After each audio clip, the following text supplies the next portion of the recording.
Well, welcome back to a short but sweet video. This one's got a very intriguing name, in my opinion. It's called frequency separation. Now, this is a technique that I've heard about but I've never actually done myself. Partly because I don't really do beauty retouching, but I thought it'd be a good one to show you. So let's get started.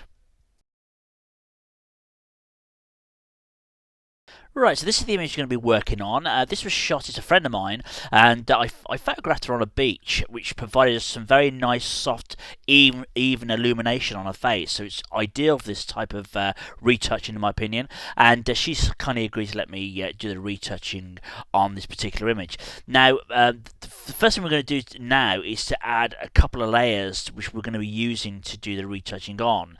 One's called high frequency, the other one's called low frequency. Now, this is going to take up a little bit of time just to set up, and you'll need to follow quite closely. But there is an action available free on the internet. If you go onto Google and search frequency separation action, you should be able to find it. It's free, and you'll be able to do this next step at a touch of a button. But it's still important, I think, to show you how to set this up. So we're going to do this manually anyway. Okay, so our first step is we've got to make 3 layers or 2 more layers on top of the background layer. So you can press Command or Control J twice. 1, 2. I'm going to select both of those layers and then press Command or Control G. That adds them to a group. What I would also do is recommend highlighting all the layers and locking them together. Okay, rename this group Retouch, like so. Rename the middle layer low frequency, and then we're going to name the top one high frequency, like so. Right, and so now we should have 3 layers and 2 of those in a retouching group, like so. So what we've got here, we've got a high frequency layer. Now this is the layer that's going to contain just texture only, and the one below it is going to contain all the colour. And by separating them, it gives us much more control over the retouching of the skin, rather than sort of blurring the skin and removing all the texture from it. By separating these two things away from each other, we've got much more control. We can soften and retouch the skin, but also retain some of the texture, which is really important unless you really want a Barbie doll look, which I most certainly don't for this image. So the first thing we're going to do is turn off the high frequency layer and highlight the low frequency layer. Now, if you do download the action, you won't get this next step, but I think it's quite important. I want to convert this to a smart object because we're going to have to blur this, and you don't always know how much blurring you're going to want. So by converting to a smart object, it means that we can go back and change the blurring strength if we need to. So that's done. Going to go to Filter, Blur, and you can use Gaussian blur or you can use surface blur. I'm just going to use Gaussian blur, and you want to just really, you don't want to destroy all the image completely by blurring it, but you want to just kind of make it just blend together, if that makes sense, just to smooth out the colours so they softly blend into each other. On this image, I'm going to go to about 4.5 pixels. It might be too much, I don't know, but we'll find out in a bit. Make sure this high frequency layer is turned off. Mine's gone back on again for some reason. So there's before, there's after, so that's just applied just enough blur in. I'm just closing a bit. Before, after, so that's just softened it up nicely. Right, so that's pretty straightforward. We now need to select the high frequency layer and turn it on. And then this is where it gets a little bit more in depth, but it's not hard, just follow along. We now need to go to Image and go to Apply Image, which is this one here. And you'll get this dialog box come up, and we're going to apply the image to the one image to the other. So you need to just make sure that the source image is click there, which it should be. Layer is going to be low frequency. We're actually using the low frequency layer, this one over here, okay, to apply to this one, the high frequency. RGB, we're going to click invert, and then on the blending mode, we want to put this onto add, okay. We want the opacity set at 100%. Scale is set to 2. Okay, and I think that is all we need to do on that one. So we just click OK. Final thing to do is to change the blend mode of this to linear light, which is this one here.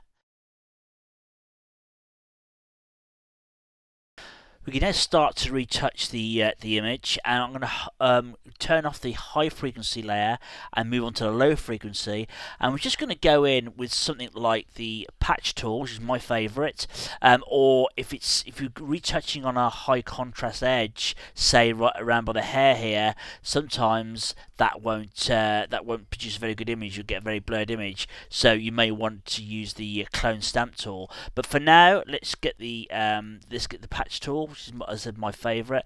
You may have to go in and rasterize this layer because it won't allow us to do the retouching with the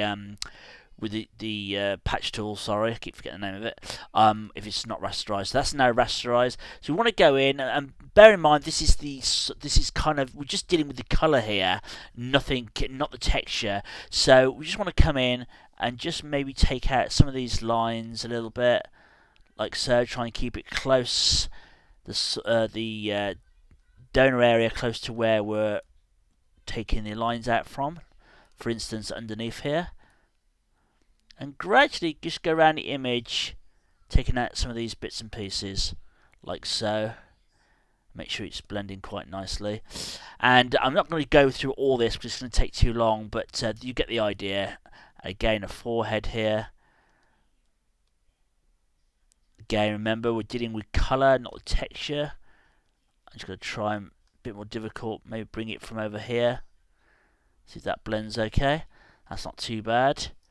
Okay, so I'm going to carry on with this and come back to you in a second.